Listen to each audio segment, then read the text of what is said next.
Okay, don't switch off. Yes, I am a guy in a car wearing sunnies and a hat, but I'm not going to rant about the government, and I'm not going to rant about my right to bear arms. I am going to rant about XLs though, and stick with me, I'm going to try and make this quick. So, when I started the Nugget project, I did it because there wasn't much information online about how to build an XL.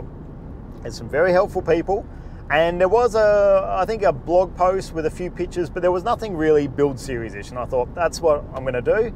And so the next person that comes along can learn from my mistakes and my wins and go from there. Now, because of that, I do get a lot of people who want to get into XL racing message me and ask me about it, which is great. You know, it's good to see that I don't know if I've inspired them to get into the sport, or, you know, they've seen it at the track and then they've found my channel, whatever the reason is, but they've messaged me and they've asked a few questions, and that's great. But I'm finding a trend lately of a lot of people messaging and on some of the forums, they're under the impression that you need to spend a lot of money to get into XLs. And I'm not talking about like the cost of building a basic car. Like, they seem to think you need a built engine, a rebuilt engine. You need one of these built gearboxes. You need to go and get a Scott's Rod exhaust system. And don't get me wrong, like, those guys make some fantastic products and they do create more power. But there's this misconception that you need that to go racing. You do need the control suspension. You do need a roll cage. You do need a race seat, but it doesn't have to be a $2,500 carbon fiber Sparko race seat. I got my race seat for $300 and I drove the car on track for a year with that. I have now upgraded, and I didn't actually pay for the upgrade. Our mate Ryan gave it to me. But you see what I mean? You don't need to spend all this money on all these exotic parts that are coming out of the XLs. A lot of people have seen that, you know, the XLs are popular. Last time I checked, there was 550 registered XL race cars in Australia.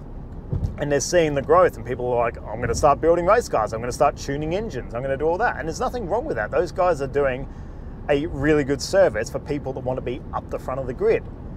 But don't believe that you need to spend that money to get into XL racing. I've got a wrecker engine. My XL has 250 odd thousand kilometers on it. I flushed it out, I put a new clutch in it, and that's all I've done. And that engine is solid. Like, if you see me out on track, yeah, I'm not a front runner, I don't have the skill for that, but on the straight, you'll see my car actually pulls pretty bloody well. It's a good engine.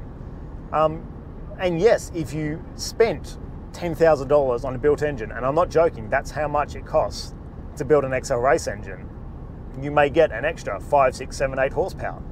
And that will make a difference on the straight. But I'm not going to spend 10 grand on an XL engine. That's ridiculous.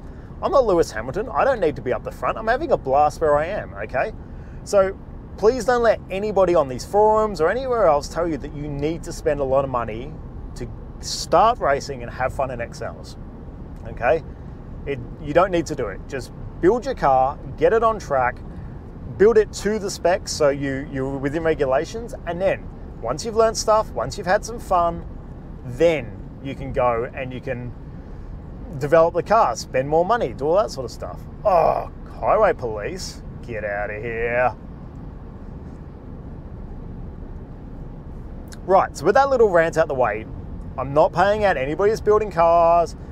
If you want to run up the front of the grid, yes, you need to spend money on all this built stuff. You know, if you're using that as a stepping stone to get to the next level, to GT86 or whatever, then yeah, you probably need to spend the money on a developed car and, you know, hone your skills and develop yourself and go from there. I would say 90% of the people on the XL grid are exactly like me. They're there to have fun. And I honestly, when we were out on track at Philippine last time and there was a group of 5 of us having a battle at the back of the pack, we couldn't have cared less whether we were at the back or the front. We all forgot about that. All we wanted was to get the guy in front and the guy in front of him. And we had so much fun doing that. So, build your car to spec, go and have fun, and then if you want to spend money, do it. But don't let anybody tell you you have to spend a fortune to build one of these cars. Whew! It's a rant, huh? Sorry. I do have the hat and sunnies and I am driving a car. It's going to be a rant. Now, the second thing I wanted to bring up is I see a lot of people saying there's no XLs left, there's no engines left, there's no gearboxes left, all the XL racers have pillaged them, you know, this series is almost over. That is the biggest load of horse shit I've ever heard in my life. I drive an hour to work every day and I swear I must pass 10 XLs, or they pass me, some of them are race cars. No, but I see about 10 XLs on the drive to work. There is plenty around. It was the highest selling small car in the 90s. There's thousands and thousands of them out there. And because they're so reliable and they're cockroaches, they won't die, and they run on bugger all fuel, people are still driving them today, and there's so many still out there. So don't let anybody tell you that XLs are running out and this is it. There's so many out there, and as people upgrade their cars, more and more will become available. Don't stress. On the front of gearboxes and engines, once again, I'm hearing everybody going, oh, there's no engines left, blah, blah, blah. Now, you do need a twin cam engine, and a lot of XLs did come with the 12 valve, a single cam. So that's a bit more divided. So you do need to try and find yourself like I think it's a 97, 98, 99 model XL that has that twin cam engine, but there was a lot of them too. Now, there's people selling, secondhand XL engines, unworked, not rebuilt or anything, for like sort of $400 because they've put out this idea that we're running out of engines, you've got to go grab one now. No, we're not. There's so many around. Same with gearboxes. Now, I go to the wreckers a lot. I go to Pick Apart, I go to Jolly's Auto Parts, and last time I was at Pick Apart, and this is not a word of a lie, there was 7 XLs in Pick Apart. I think 5 of them were twin cams, and I'm pretty sure all of them were manual because they were more popular in manual than auto. None of these cars were touched. They had everything in it. They still had all their panels, all their indicators, all their interior, engine, gearbox. No one's going and pillaging these cars. I don't know if it's laziness or whatever. These people are going, oh, there's no engines left. There's tons. And that leads me to what I'm doing today. I'm currently driving to Jolly's in Geelong. I was there last week, and I found a car in there, a twin cam XL, and I pulled out the lower control arms and the hubs and the drive shafts because I want to rebuild some for my car. The front end's getting a bit sloppy, so I figured I'll rebuild a whole new set. It cost me $120 for the whole lot, and then I'll just swap it over in one foul swoop, brakes and everything. But while I was looking at this car, I'm like, man, this engine's like, the interior is gross. The guy's a smoker. Don't smoke in your car, you filthy buggers. But the rest of the car's fine, and I looked at the odometer. It's got 114,000 K on it. That's a 98 model. This car's hardly been driven. I went and spoke to the dude at the counter. He goes, oh yeah, we got it from the auctions. It was a trade-in. So someone's, upgraded their car, traded it in with the dealer. The dealer's gone, oh, I can't be bothered selling this, and just sold it off to the auction. So Jolly's probably bought it for $100 or $200.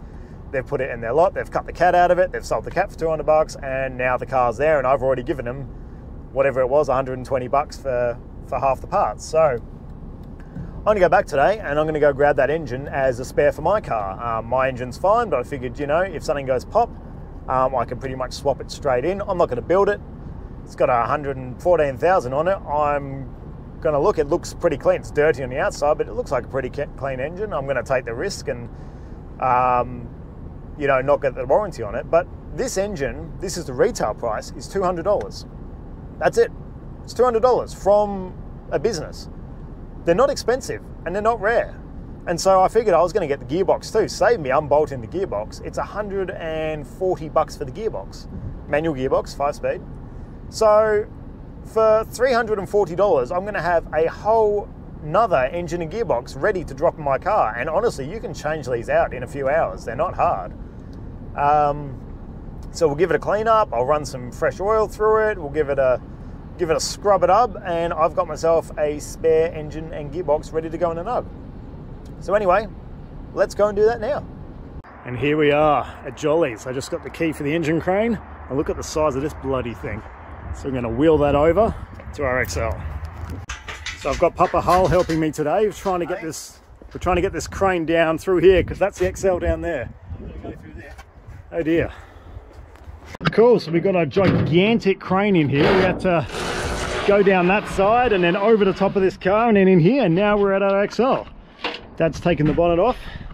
And just for those of you who think there's no decent XLs out here, it says 114,000. Not bad. In racing purple. Gonna take the bonnet off and then start ripping this apart.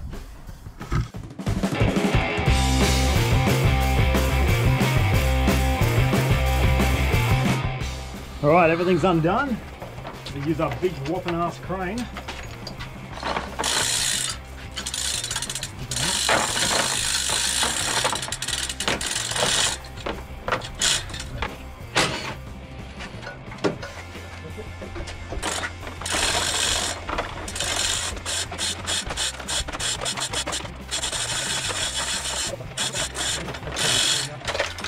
Now to get it onto here.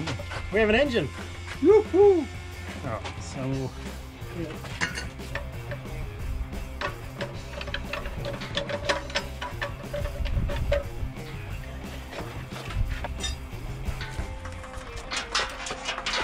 scratch the paint work.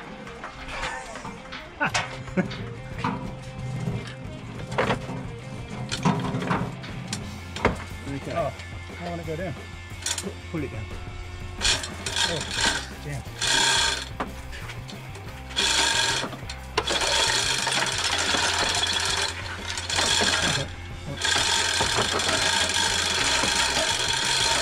Well, my beautiful cover, which is cracked.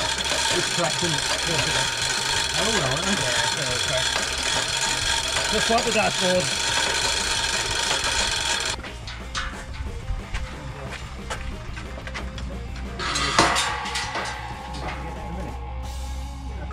So there we go. That is our new XL engine. Well, not new because mine's still fine. But if mine or when mine goes pop, we have this guy. Thank you, donor car. I know you were loved at once in your life. Now you are not. But your heart is going in a race car, so you've got to feel good about that. Alright, let's go and pay for this and get it to Dad's. Ew. By far the biggest engine crane we've ever used. It's a monolith. Taking this back now.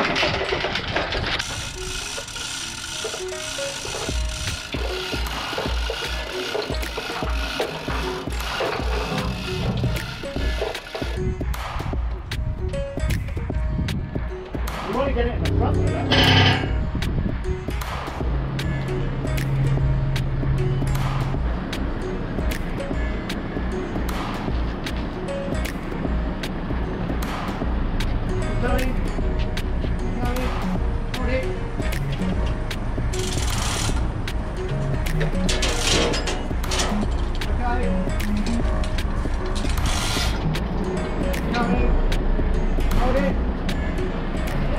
How good is that?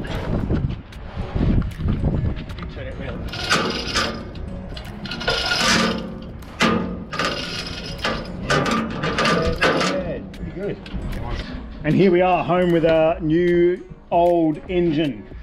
So obviously this is untested. We don't know, you know, some wreckers, they can compression test them.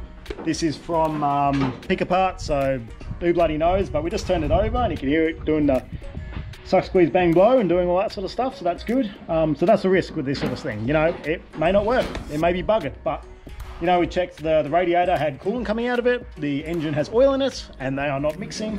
It sounds like it's got compression, sounds good, and it's got low currents. So for 200 bucks, I think it's very much worth the risk. So yeah, anyway, this is me just showing that you can go racing cheap. And yes, this probably won't be the fastest engine in the field, nowhere close, but it will get me out there racing. And if that one goes pop, I can pretty much clean this one up, put some fresh oil in it and just send it.